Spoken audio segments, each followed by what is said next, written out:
Did he just call me a son of a beach? Oh, he wanted to call me a son of a bitch. I'm Teacher Mike, and today we're learning about the short I sound, I, and the long E sound, E, two sounds that many people have difficulty with when learning English.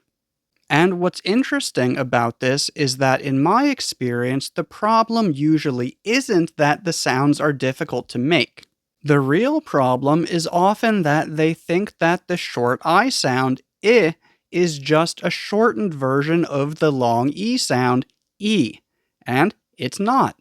These are actually two completely different sounds.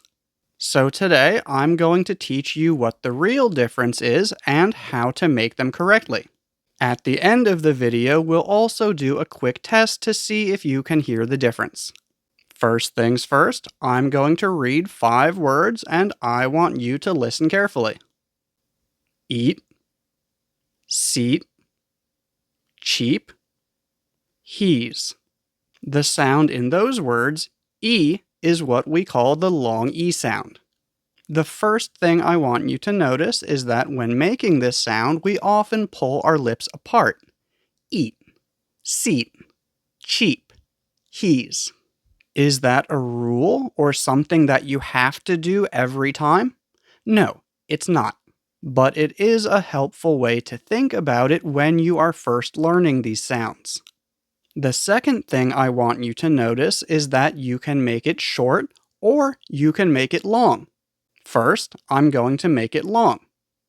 E. Now, I'm going to make it short.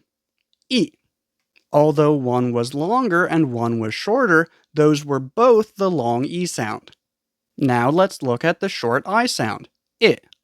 This is the sound that we have in it, sit, chip, and his.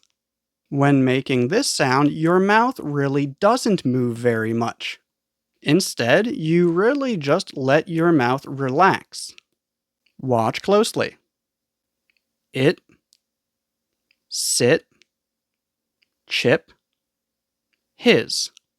For this sound, your tongue is also a bit lower and a bit farther back. So when you're practicing it, you can really think about your whole tongue going down and back. It. Again, it, sit, chip, his. And this one we can also make short or long. Here it's short, it. And here it's long, it. Now, unless you're singing, you're probably never going to make it that long. I just want you to see that you can make it that long if you want to, and it's still the same sound. So again, the length of these sounds is not what makes them different. What makes them different is just that they are two completely different sounds. Now let's see if you can hear the difference. I'm going to say 5 words. I want you to listen and see if you can tell what they are. Eat, it, eat. Those were eat, it, and eat. Leave a comment and let me know how many you got right. And if you haven't yet, please don't forget to subscribe to this channel.